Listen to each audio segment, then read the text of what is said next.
दोस्तों, जब भी भारत में इंजीनियरिंग के कारनामों की बात आती है तो उसमें हावड़ा ब्रिज का नाम ना आए ऐसा नहीं हो सकता। और अगर कोई फिल्म में कलकत्ता का सीन दिखाना हो तो ऐसा हो ही नहीं सकता कि उसमें हावड़ा ब्रिज का शॉट या सीन ना हो, चाहे वो पीकू हो या गुंडे। यानी अगर कहें तो ये हावड़ा ब्रिज ही है जिसके लिए कोलकाता अपनी मिठाइयों से भी ज्यादा फेमस है। लेकिन ये तो हम सब शायद जानते ही हैं कि हावड़ा ब्रिज कितना फेमस है, लेकिन हम में से बहुत कम लोग ये जानते हैं कि इस ब्रिज के बनने की कहानी क्या है और आखिर क्यों इसे इंजीनियरिंग का एक बेहतरीन नमूना कहते हैं। आज के इस वीडियो में हम आपको इस ब्रिज से जुड़ी हर वो बात बताएंगे जिसे बतौर भारतीय आपको जानना ही चाहिए।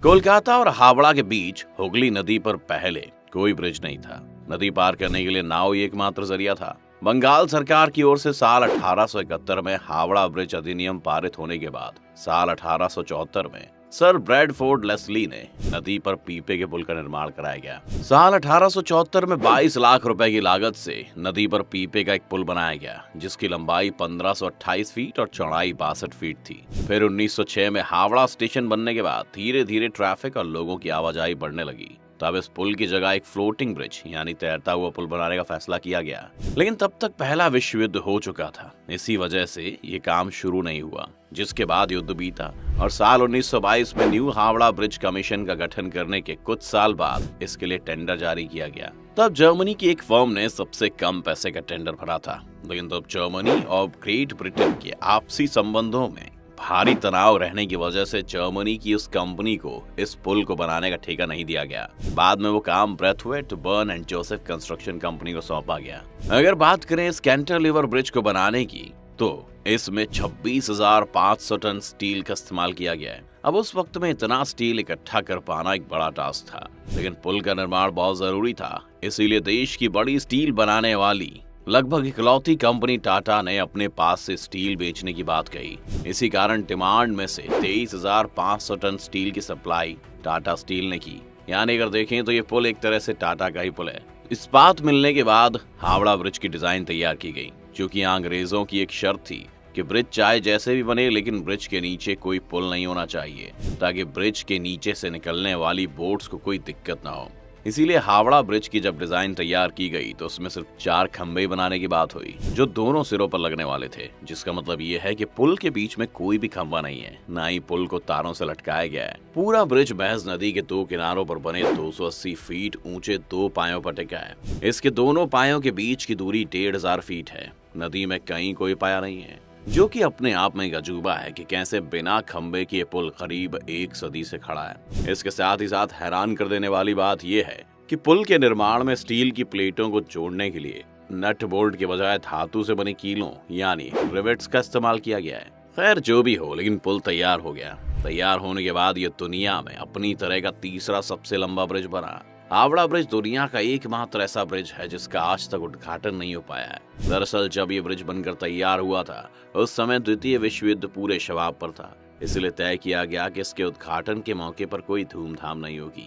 द्वितीय विश्व युद्ध के दौरान जापानी सेना ने इस ब्रिज को नष्ट करने के लिए भारी बमबारी की थी, लेकिन संयोग से ब्रिज को कोई नुकसान नहीं पहुंचा। कोलकाता और हावड़ा को जोड़ने वाला ये ब्रिज जब बनकर तैयार हुआ तो इसका नाम न्यू हावड़ा ब्रिज रखा गया। 14 जून 1965 को गुरु रविंद्रनाथ टैगोर के नाम पर इसका नाम रविंद्र सेतु कर दिया गया, लेकिन आज भी लोग इसे हावड़ा ब्रिज के नाम से ही जानते हैं। सबसे ज्यादा रोचक बात यह है कि आज इससे रोजाना लगभग 1.25 लाख गाड़ियां और 5 लाख से ज्यादा पैदल यात्री गुजरते हैं। लेकिन अगर शुरुआती समय की बात करें तो ये ब्रिज बनने के बाद इस पर पहली बार एक ट्राम गुजरी थी, लेकिन बाद में ट्रैफिक बढ़ने की वजह से इस ब्रिज से ट्राम को गुजरने पर बैन लगा दिया गया। एक और बात इस ब्रिज के बारे में बहुत रोचकता के साथ सुनाई जाती है कि ब्रिज दोपहर 12 बजे और रात के 12 बजे बंद कर दिया जाता है।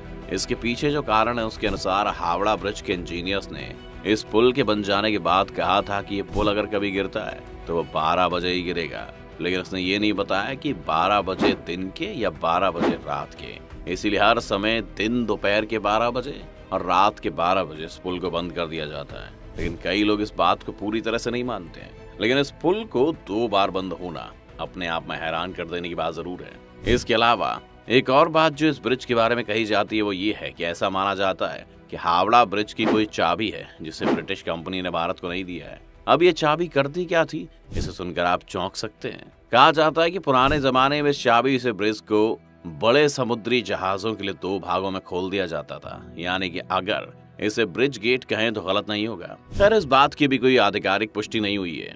अगर हालिया स्थिति की बात करें तो इंजीनियर्स का कहना है कि हावड़ा ब्रिज के खम्भों को अब जंग लगने लगा है। अब इस जंग की वजह है पान।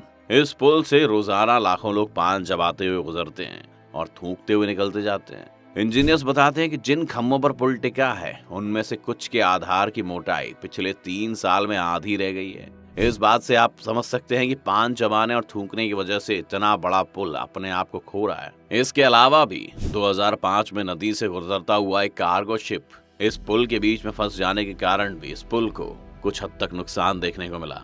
पक्षियों द्वारा हावड़ा ब्रिज पर की जाने वाली गंदगी से कोलकाता पोर्ट ट्रस्ट काफी परेशान है, क्योंकि इससे ब्रिज को केमिकल लॉस हो रहा है। इसीलिए ट्रस्ट हर साल ब्रिज से पक्षियों की गंदगी हटाने के लिए 5 लाख का कॉन्ट्रैक्ट देता है। लोगों के इस पूरे ब्रिज को पेंट करने के लिए 26,500 लीटर पेंट की खपत होती है, जिसमें लगभग 65 लाख रुपए खर्च होते हैं। 2006 की शुरुआत में इसकी मरम्मत कराई गई थी, जिसमें 8 टन स्टील की खपत हुई थी। इस पूरी प्रक्रिया में 50 लाख रुपए खर्च हुए थे। इसके अलावा भी ये ब्रिज भारत के इतिहास और खास तौर से कलकत्ता के इतिहास का एक बड़ा हिस्सा रहा है। इसीलिए ये हमारी जिम्मेदारी भी बनती है कि हम ऐसी धरोहरों को बचा के रखें। बाकी आपको हावड़ा के बारे में और क्या पता है, आप हमें कमेंट करके जरूर बताएं। साथ ही इस वीडियो को लाइक और शेयर जरूर करें। साथ ही हमारे चैनल को सब्सक्राइब करना भी ना भूलें।